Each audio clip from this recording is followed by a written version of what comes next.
like cut, cut, cut. First form, second form, third form, cut. Okay, and there are more. What is a pronoun here? Okay, so the first sentence we have is she's going to the market. Identify the pronoun and identify the subject.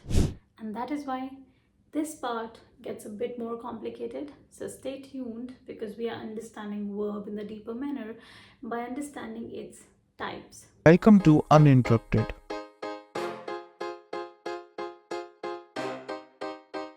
where communication means no interruption.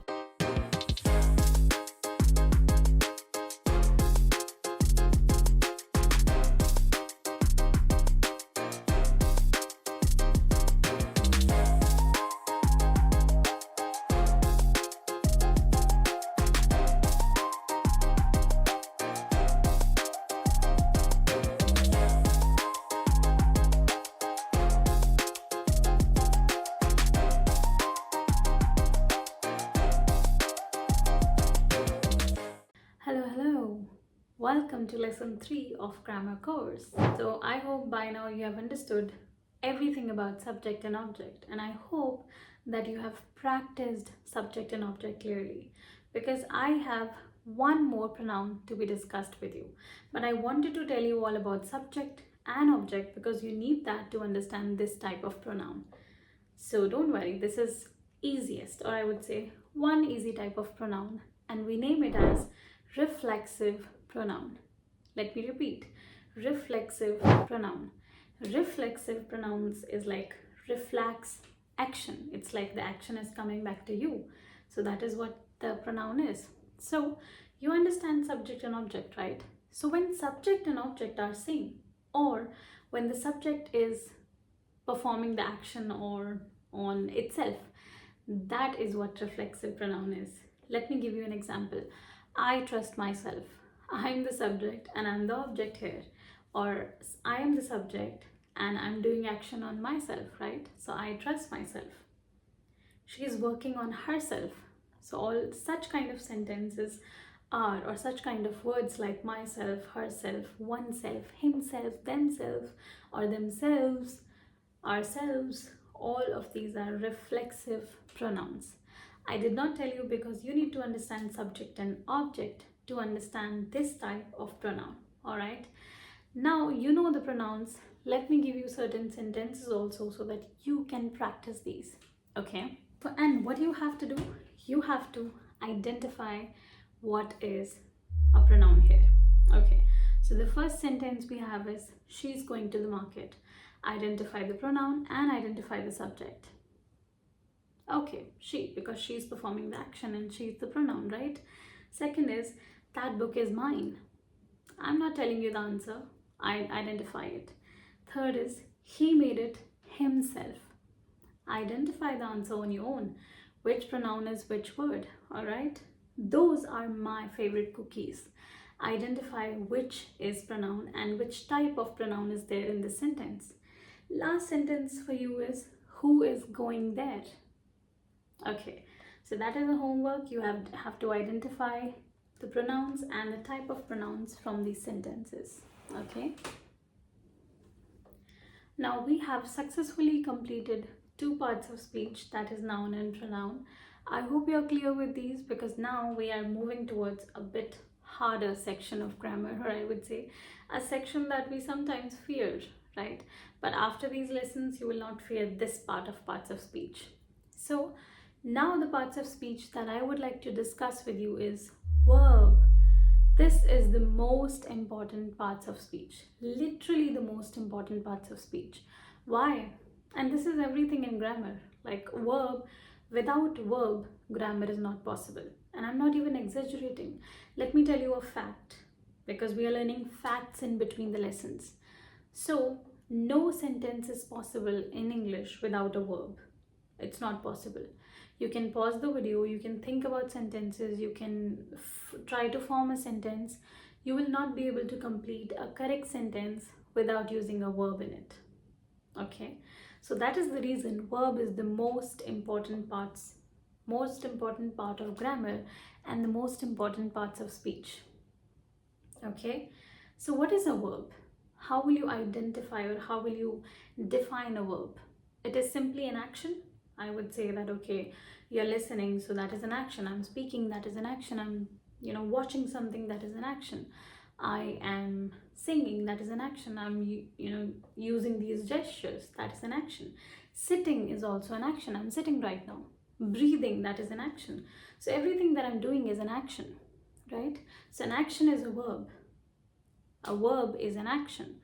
But a verb is also a state of being. Yes, a state of being something or someone. Like he's a boy. So if he's a boy or she's a girl, that is not an action. That is just their state of being. He's a boy and that is his state. She's a girl, that is his state. So that is also, we'll have to identify a verb there. But he's a boy is a state of being, right? Or she works as a doctor.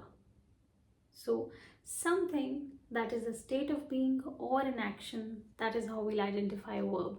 But mainly just understand action. That's it. You will be able to identify a verb by understanding action. But verb also has types. Why does it have types?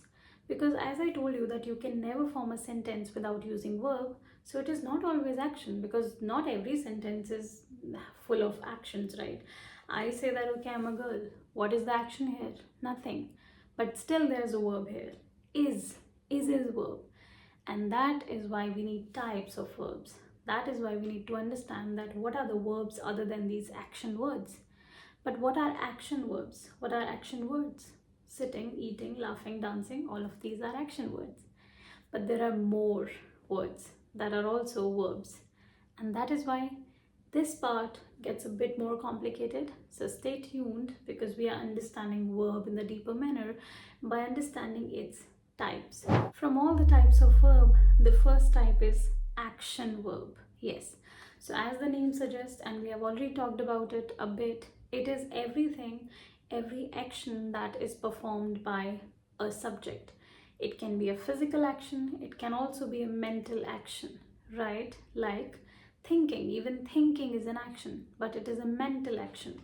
So jumping, running, thinking, all of these are action verbs. Mental and physical actions performed by subjects. The next type of verb is helping verb. Okay, so in easy way, if we have to understand helping verb, I would say that these are the verbs that help tenses or help different actions to occur in different time zones to complete tenses. Or I can simply say that when there is no main verb, helping verb is there to complete the sentence, because there is no sentence possible without a verb, right? And when there is a main verb with a helping verb, it is just there to help the main verb. That is how you can understand. Like helping verbs are is, am, are, was, were, has, have, had, will, shall. If you have difficulty in understanding what is, what is am, what is are, what is has, I'll tell you all the usage of these is, or where is it used. I'll tell you all of that. Is, am, are, was, were, has, have, and more. Okay, so we will understand. After understanding types of verbs, I will tell you each and every helping verb. Now let me tell you, once you understand the usage of helping verb, all your tenses will be somehow automatically be clear. Why? Because with helping verbs, you'll understand tenses. Yes. And if you still want to understand tenses, then go to the YouTube channel of Uninterrupted and watch all the tense videos, because there are tenses, all the 12 tenses are covered there, and it will help you identify and understand all the tenses. All right. Now let's come back to our helping verb. After understanding what are helping verbs, let me take you towards third type of verb, that is modal verbs, or some people call it modal or modal. Okay, so these are modal verbs like can, could, might, may, should.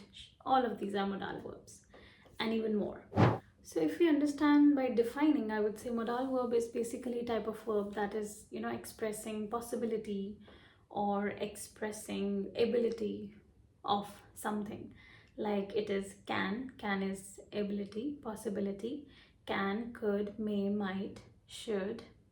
All of these words are modal verbs. So it is basically to express permission, ability, and possibility like can, could, may, might, shall, should. And I will discuss usage of each and every modal verb and helping verbs with you so that you are clear about these. Okay? So, where shall we start? We shall start with helping verbs, right?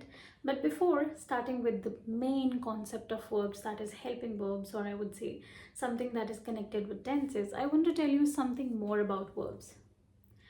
You know, other than the types, verb is also in different forms. Yes, because there are different time zones, different tenses. So we have to change one action in different forms. Like I'm eating food. But what if, okay, let's take an example that I'm speaking right now. But what after 2 hours when I'm not speaking? What about yesterday when I was not speaking? So speak, spoke, that's how verbs changes. So there are three forms of verbs, three forms of each verb. Each and every verb has three forms. That is first, second, third. Simple. First form, second form, and third form of the verb. And when the forms changes, that is how tenses changes. So when you understand first, second, third form of the verbs, you understand helping verbs, you understand all the tenses. So like eat, ate, eaten. That's how you can understand first eat, second ate, and third eaten. Or write, wrote, written. Write is first, wrote is second, and written is third. But there are certain verbs when you have same first, second, and third forms. Like cut, cut, cut. First form, second form, third form, cut. Okay? And there are more. So for that, you just have to learn the basics, or not even learn, just take a read of all the basic actions that are happening in our life and what are their, first, second, and third form of the verbs. And you'll have the clarity. You have to remember that, you have to learn that. And if you want, I can provide you a list also. But for now, you just have to understand the basics. Like, okay, if I'm sitting, what would be the second form? That is sat, right? What would be the second form of drink? That is drank. I know it, but what if you don't? And if you don't, and what if we have forgotten after school? So just revise these first, second, and third form of all the actions. Okay, so action, verbs, and state of being is verb. First, second, and third forms are different forms of verb. That means action happened in different time zones, past, present, future. There are helping verbs and there are modal verbs. Modal verbs shows possibility, ability, and all of these things. But helping verbs are there to help a sentence or the main verb for completion, like is, am, are, was, were, has, have, had, will, shall. That is a small revision, because I think that helping verb is a topic that is so important that I want to start it with a new, or I would say whole new video. Okay, so you have to wait till the next lesson, and thank you so much for listening. I will meet you in the next lesson. Till then, you just have to revise and take care.